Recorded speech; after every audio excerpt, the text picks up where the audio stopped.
مفيش واحد منشئ محتوى دلوقتي مش بيمر بانخفاض كارثي في عدد المشاهدات. دايما منشئ المحتوى دلوقتي اول لما بلاقي كومنت على قناتي على اي فيديو من الفيديوهات لازم بلاقي الكومنت ده انا عندي انخفاض كبير جدا في عدد المشاهدات، عندي انخفاض كبير جدا في عدد مرات الظهور. بنزل الفيديو ما بياخدش مرات ظهور، بنزل الفيديو ما بيجيبش عدد مشاهدات. وفعلا في انخفاض كارثي في اليوتيوب في عدد المشاهدات، سواء عند منشئ المحتوى المبتدئ او عند منشئ المحتوى المتوسط او عند منشئ المحتوى اللي قناته كبيره على منصه اليوتيوب. فخليك عارف وخليك متاكد باول حاجه انا اقولها لك في الفيديو، ان انت زي ما انت بتعاني من انخفاض في المشاهدات انا كمان بعاني من انخفاض في المشاهدات، زي ما غيرنا انا وانت بيعاني برضو من انخفاض في المشاهدات، سواء القناه بتاعته قناه كبيره او القناه بتاعته قناه صغيره. فخلينا دلوقتي متفقين على الموضوع ده. الحاجه رقم 2 اللي انا عايزك ان انت تعرفها، انا النهارده مش جاي اقول لك على سبب انخفاض المشاهدات ان هو بسبب تحديثات اليوتيوب، ولا هقول لك ان انخفاض المشاهدات بسبب ان انت مقصر في العنوان، ولا مقصر في الصوره المصغره، ولا مقصر في وصف الفيديو، ولا مقصر في استمراريتك على انشاء المحتوى. انا النهارده مش جاي اقول لك على اي حاجه من الحاجات دي اطلاقا، ولكن خليني النهارده ان انا اقول لك على حاجتين بيؤدوا الى انخفاض المشاهدات في الفتره الحاليه في منصه اليوتيوب، وممكن كمان تبقى 3 حاجات مش حاجتين وبس. ايه هم الحاجات دي؟ خلينا متفقين ان الاحداث العالميه اللي بتحصل دلوقتي في الوطن العربي مؤثره بشكل كبير جدا على عدد المشاهدات، لان بكل بساطه في كتير جدا من منشئين المحتوى او من المشاهدين حتى لما بيجوا بيفتحوا منصه اليوتيوب هم بيتابعوا الاخبار، بيحب يكون على اطلاع دائم بالاخبار وبالاحداث اللي بتحصل في الوطن العربي ايا كان بقى ايه هي الاحداث دي. اكيد انتوا فاهمين انا بتكلم على ايه كويس قوي بدون الدخول في تفاصيل. وخليني اقول لك على حاجه، ان اليوتيوب عموما بيعتمد في اقتراحات الفيديو، بيعتمد في مرات الظهور في الصفحه الرئيسيه، بيعتمد على حاجه اسمها سجل المشاهده. بعد التحديثات اللي حصلت من فتره في يوتيوب بقى بيعتمد اليوتيوب اعتماد كلي على سجل المشاهده. طب يعني ايه بيعتمد اعتماد كلي على سجل المشاهده؟ انا هقول لك. انا دلوقتي واحد فتح اليوتيوب، جيت دخلت على اليوتيوب كده كتبت في البحث عايز ابحث على اي حاجه ايا كانت ايه هي. لو بحثت مثلا عن الربح من الانترنت، هو كده هياخد فكره ان انا كده خلاص انا مهتم بالربح من الانترنت او بالربح من اليوتيوب، فهيبدا ان هو في الصفحه الرئيسيه هيبدا ان هو يظهر لي جميع القنوات اللي بتتكلم عن الربح من اليوتيوب وبتتكلم عن الربح من الانترنت، لان هي كده خلاص الخوارزميات فهمت بناء على سجل المشاهده بتاعي، فهمت ان انا خلاص مهتم بالربح من اليوتيوب، فهيبدا ان هو يظهر لي القنوات اللي بتتكلم عن الربح من اليوتيوب. لو انا مثلا مهتم بكره القدم وبدات ان انا ابحث عن حاجات في كره القدم، هيبدا برضو ان هو يظهر لي في الصفحه الرئيسيه كل القنوات اللي بتتكلم عن كره القدم وكل الفيديوهات مع الاسبقيه في الاولويه اللي بتتكلم عن كره القدم. فهو دلوقتي بكل بساطه لما يجي المشاهد يبقى عايز ان هو يشوف خبر معين او يبحث عن خبر معين، بمجرد ما هو دخل خلاص على الفيديو وعمل للفيديو مشاهده، هي الصفحه الرئيسيه كلها بلا استثناء بعد كده هتبقى عنده بناء على الاخبار اللي هو بيتابعها، واليوتيوب هيبدا ان هو يظهر له قنوات الاخبار بناء على الفيديو اللي هو دخل عليه اصلا عشان يشوف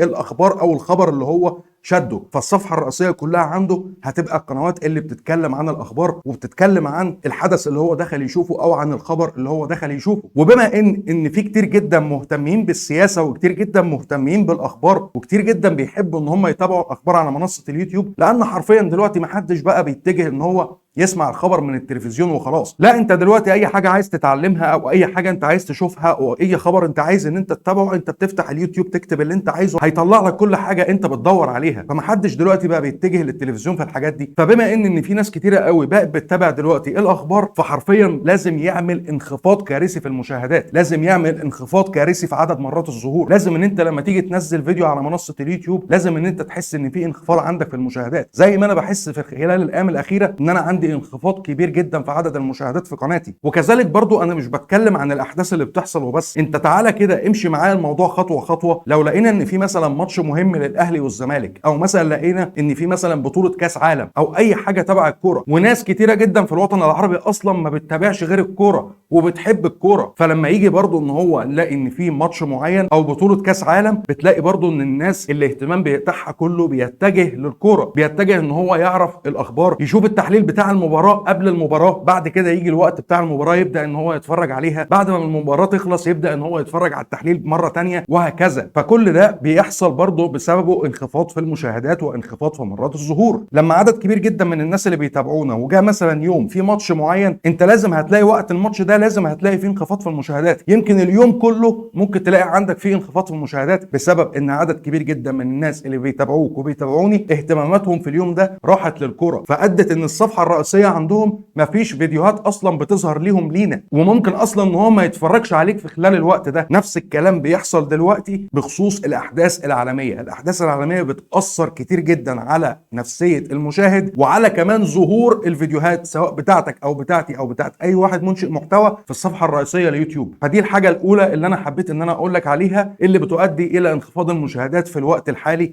اللي انا بتكلم مع حضراتكم فيه. الحاجه الثانيه اللي انا عايز اقول لك عليها اللي برضو بيحصل بسببها انخفاض كارثي خلال الايام دي في عدد المشاهدات، وهي فتره نصف العام. ايه فتره نصف العام دي يا عم هشام؟ اي حد دلوقتي عنده ابن، عنده طفل، عنده اي واحد بيدرس في اي حاجه ايا من كانت، هو داخل على فتره امتحانات، فتره امتحانات نص السنه. والموضوع ده برضو حرفيا بيأثر بشكل كبير قوي على المشاهدات في يوتيوب، لان بكل بساطه الطالب دلوقتي هو مش هيبقى سايب مذاكرته وهيبقى قاعد بيتفرج على فيديوهات يوتيوب. الام او الاب مش هيبقوا سايبين ابنهم بيمتحن وفاتحين اليوتيوب ان هم بيتفرجوا عليه. في دروس وفي كورسات، ده غير ان اصلا في بعض المدرسين بيبقوا عاملين القنوات بتاعتهم على اليوتيوب بحيث ان الطالب يدخل على القناه بتاعته يبدا ان هو يتفرج على الشرح بتاعه ويبدا ان هو يفهم المنهج منه. فده برضو بيأثر بشكل كبير قوي على عدد المشاهدات. فالدنيا هتبدا ان هي تظبط مع الوقت، وهتبدا ان كل ده لما يرجع لوضعه الطبيعي تاني هيبدا ان الموضوع يتظبط في المشاهدات. فانخفاض المشاهدات زي ما انت بتعاني منه، زي ما انا كمان بعاني منه، زي ما اي واحد منشئ محتوى بيعاني منه خلال الفتره الاخيره بسبب الحاجتين اللي انا اتكلمت معاك فيهم دلوقتي. طيب تعالى ندخل على الحاجه الثالثه اللي برضو بتاثر بشكل كبير قوي على عدد المشاهدات في اليوتيوب، وهي تحديثات اليوتيوب اللي بتحصل. تحديثات اليوتيوب اللي بتحصل خلال الفتره الاخيره، خلينا معترفين وخلينا على اتفاق مع بعضينا ان اليوتيوب لما بيجي بيعمل تحديث ما، حرفيا وقت ما التحديث ده بيحصل مش بيبقى في صالح منشئ المحتوى تماما. وقت نزول التحديث او بمعنى اصح وقت ما اليوتيوب بيبدا ان هو يطبق التحديث على منصه اليوتيوب، دي مش حاجه حرفيا بتبقى عايده على منشئ المحتوى بالايجاب، دي بتعود على منشئ المحتوى بالسلب. وسنه 2024 حرفيا انا مسميها سنه التحديثات، لان حصل في السنه دي تحديثات كتيره جدا في اليوتيوب عادت على منشئ المحتوى بالسلب اثناء تطبيق التحديث. في تحديثات كتيره جدا منها لما بدات ان هي تطبق حرفيا كانت تحديثات مفيده لمنشئ المحتوى، بس التحديث لما بيبدا اليوتيوب يبدا ان هو يفكر فيه ويبدا ان هو يطبقه على منصه اليوتيوب في خلال الفتره دي مش بتبقى حرفيا في صالح منشئ المحتوى تماما، ومنشئ المحتوى بيعاني معاناه شديده جدا مع اليوتيوب اثناء حدوث